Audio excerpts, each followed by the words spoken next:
Last lecture के अंदर अपन ने देखा था कुछ बेसिक ऑपरेटर्स के बीच के अंदर रिलेशंस, ठीक है। उसी के आगे आज और देखिए, उसको देखेंगे अपन।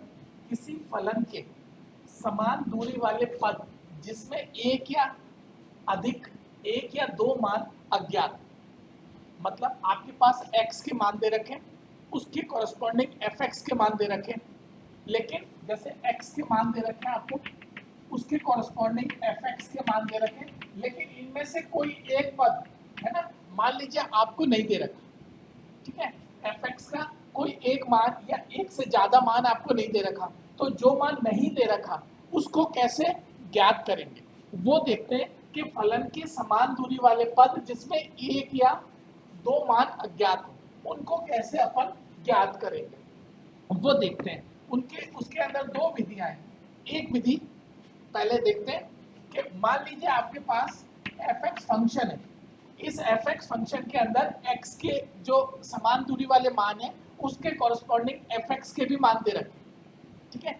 मान लीजिए आपके पास n+1 मानों में से n+1 मानों में से आपको n मान दे रखे, n+1 fx के मान है, उनमें से आपको n मान दे रखे, यानी एक मान नहीं दे रखा, ठीक है।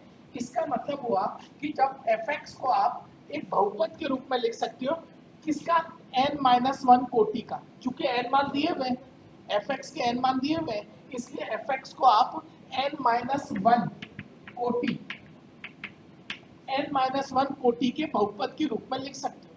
इसका मतलब अगर fx n-1 कोटि का बहुपद होगा तो फिर इसका जो n-1 डिफरेंस होगा वो कैसा होगा।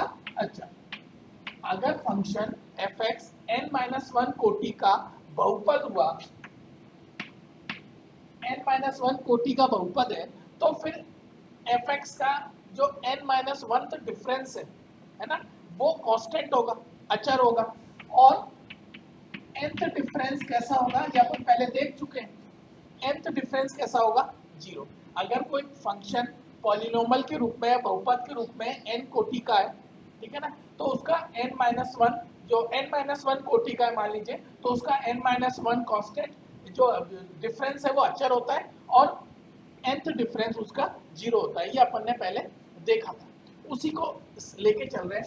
अब आप इसको और क्या लिख सकते हैं, मान लीजिए किसी पर्टिकुलर x = a पर अपन को देखना है, तो वो होगा आपका del n fa = 0, ठीक है, पर्टिकुलर x = a पर।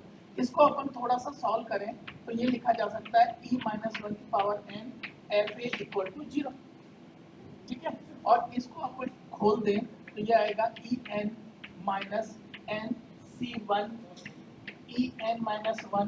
प्लस nc2 en-2 इस तरह से आएगा -1n f। e-1n को बाइनोमियल एक्सपेंशन से खोलें तो ये आएगा, ठीक है। इसको अपन थोड़ा सा और मान रखें इसका, है ना, सॉल्व करें तो देखिए किस तरह से आएगा।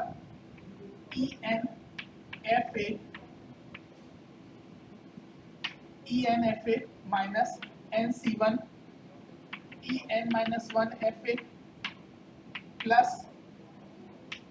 सो ऑन -1n f, ठीक है।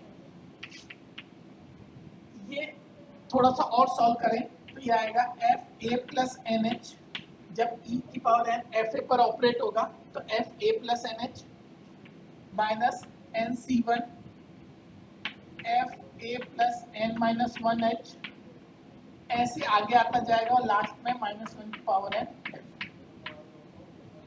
ठीक है। और ये इक्वल टू 0 है, ये 0 है, और इधर भी ये इक्वल टू 0 और ये इक्वल टू। अब इस तरह से अपन यहाँ पर fa + ns दिया हो तो उसका मान रख दें, ये दिया है उसका मान रख दें, जो भी नहीं दिया उसको छोड़ दें, बाकी के सारे मान रख दें जो अपन को दे रखे, और फिर इसको सॉल्व कर लें तो अपने पास क्या आ जाएगा, फंक्शन का वो अज्ञात मान आ जाएगा, फंक्शन का वो अज्ञात मान आ जाएगा। इस तरह से बहुत सिंपल है, इस तरह से अपन किसी भी फंक्शंस के बहुत सारे मान दे रखे हैं, उनमें से कोई एक मान नहीं दे रखा, तो उसको अपन निकाल सकते हैं आसानी से। जैसे इसको एक एग्जाम्पल लेके देखते हैं, उससे और क्लियर हो जाएगा। उसको एक एग्जाम्पल लेते हैं, उससे और क्लियर हो जाएगा। जैसे देखिए ये एक एग्जाम्पल दे रखा है, log 1 equal to 2, log 101 equal to 2.0043, log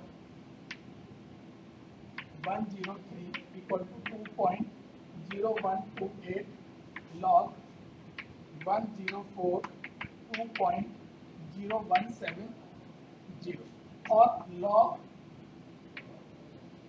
102। इसका मान निकालते हैं, इसका मान निकालते हैं, ठीक है। log 100 का मान दे रखा है, log 101 का, log 103 का, log 104 का, ऐसे 102 का मान निकालते हैं, ठीक है। ये कुछ इस तरह से है, मान लीजिए x के मान है वो क्या है 100, 101, 102, 103, 104 और उसके कॉरस्पॉन्डिंग fx के मान कितने हैं log 10x, है ना। ये मान दे रखे हैं आपको 2, ये दे रखा है 2.0043, ये आपको निकालना है, ये आपको निकालना है, और यह है 2.0128, 2.017। इस तरह से log 100 का मान दे रखा है, 101 log का, ऐसे मान दे रखे हैं आपको। अब आपको कोई देखिए, आपको यहाँ मान टोटल कितने 1 2 3 4 5, 5 में से आपको 4 मान दे रखे हैं, 5 में से 4 मान दे रखे हैं। इसका मतलब हुआ कि जो थर्ड डिफरेंस होगा फंक्शन का वो कैसा होगा, अच्छा 5 में से 4 मान दे रखे हैं, इसका मतलब थर्ड डिफरेंस कैसा होगा कांस्टेंट, और फोर्थ डिफरेंस कैसा होगा, फोर्थ डिफरेंस कैसा होगा 0। और इसको वही अपन जैसे अभी सॉल्व किया था अपन ने e-1 4 fx इक्वल टू 0, ठीक है। इसको थोड़ा खोलेंगे तो कुछ इस तरह से आएगा, मैं डायरेक्ट लिख देता हूँ। e-1 की पावर 4 को खोलेंगे तो e4 minus 4e3 plus 6e2 और माइनस 4e प्लस 1, वो कुछ इस तरह से आएगा। और f x के बराबर इनिशियल मान कितना है x का 100, तो ये आ जाएगा x इक्वल टू 0, ठीक है। इसको फिर थोड़ा सा और सॉल्व करें, है ना, एक स्टेप। तो ये e4 जब ऑपरेट होगा f100 पर तो कितना हो जाएगा f104 हो जाएगा, माइनस 4 f103 हो जाएगा, प्लस 6 f102 हो जाएगा, माइनस 4 f101 हो जाएगा, प्लस f100 या, ठीक है। अब यहाँ से 104 का मान आपको दे रखा है ना, 104 इधर कर देते हैं, f104 का मान आपको दे रखा है 2.0170, माइनस 4 f103 का मान दे रखा है इंटू 2.0128 और प्लस 6 f102 का मान निकालना है, f102 ये मान आपको निकालना है, और उसके बाद माइनस 4 f101 2.0043, ठीक है, और फिर प्लस 2 f100 का मान 2 इक्वल टू, यहाँ से इन सब को सॉल्व करेंगे तो आप 6 से डिवाइड करेंगे तो f102 का मान आ जाएगा जब इसको सॉल्व करेंगे, और वो मान आएगा आपका 2.0086। इस तरह से आप देखेंगे कि आप, है ना, आसानी से कोई भी अज्ञात मान निकाल सकते हैं। बस आपको याद रखना है ये चीज, अगर आपके पास 4 मान दे रखे हैं 5 में से, है ना, 4 मान दे रखे हैं तो थर्ड डिफरेंस कांस्टेंट होगा और फोर्थ डिफरेंस 0 होगा, ठीक है। और फिर इसका मान रख के इसको थोड़ा सॉल्व करेंगे तो आसानी से अपने पास जो अज्ञात मान है उसका मान निकल के आ जाएगा।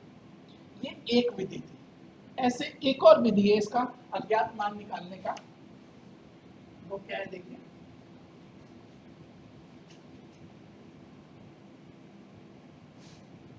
इसी क्वेश्चन को अगर देखें तो मिल गया log 100 इक्वल टू 2, log 101 आ गया, और log 103 इक्वल टू 2.0128, और log 104 ये है, और log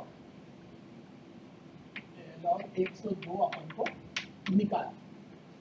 दूसरा वाला जो तरीका है उसमें क्या करते हैं कि इसका मान मान लेते हैं। ये मान तो है y0, ये y1 है ना, तो ये मान हो जाएगा y2, ये मान y3, ये मान y4। अपन क्या करेंगे कि टेबल बनाएंगे, ठीक है, ऐसे टेबल बनाएंगे है ना, यहाँ x का मान या fx का मान, ठीक है, और यहाँ पर फर्स्ट डिफरेंस या सेकंड डिफरेंस या थर्ड डिफरेंस या फोर्थ डिफरेंस, जितने भी अपन को डिफरेंस की जरूरत है यहाँ पर लिख देंगे। x बराबर कितना था 100, 101, 102, 103 और 104, ठीक है। यहाँ पर मान रख देंगे 2 है ना, और 2.0043, यहाँ पर y2 है ना, यहाँ लिख देंगे 2.0128 और यहाँ लिख देंगे 2.017, ठीक है। अब अपन क्या करेंगे, इन दोनों का अंतर यहाँ लिखेंगे। इन दोनों का अंतर मैं डायरेक्ट लिख देता हूँ आपको पूरा टेबल के अंदर। ये आएगा आपको, इसका अंतर आएगा 0.0043, फिर इन दोनों का अंतर यानी y2 माइनस 2.0043, फिर इन दोनों का अंतर तो 2.0128 माइनस y2, फिर इन दोनों का अंतर 0.0042, ऐसे इन दोनों का अंतर y2 माइनस 2.0086, ऐसे इन दोनों का अंतर आएगा 4.0170 माइनस y2, ऐसे इन दोनों का अंतर y2 माइनस 2.0086, ऐसे इन दोनों का अंतर 6.0257 माइनस 3y2, ऐसे इन दोनों का अंतर 3y2 माइनस 6.0257, ऐसे इन दोनों का अंतर 6y2 माइनस 12.051। इस तरह से ये मान आ गया, ठीक है ना। आपने इन दोनों का अंतर निकाला, ये आया, इन दोनों का अंतर निकाला, ये आया, ऐसे इन दोनों का अंतर, ऐसे इन दोनों का अंतर, ऐसे पूरी टेबल को आप आराम से तैयार कर सकते हैं। अब फोर्थ डिफरेंस ये आया, और आप जानते हैं कि ये 5 में से 4 मान दिए हुए हैं, इसका मतलब थर्ड डिफरेंस तो इसका कांस्टेंट आएगा। और जो फोर्थ डिफरेंस है, फोर्थ डिफरेंस कैसा आएगा, del 4 fx इक्वल टू 0, और फोर्थ डिफरेंस कितना आ रहा है 6y2 माइनस 12.0514, और वो किसके बराबर हो गए 0। अब इसको आसानी से सॉल्व कर सकते हैं, y2 इक्वल टू 12.0514 अपॉन 6, इसको सॉल्व करेंगे, इसका फाइनल जो आंसर आएगा वो आएगा 2.0086। इस तरह से अपन अज्ञात मान को निकाल सकते हैं, ठीक है। ये इसको देख लीजिए, इसको समझिए ध्यान से, है ना। इसके बाद का अपन फिर कल नेक्स्ट दिन पे देखेंगे।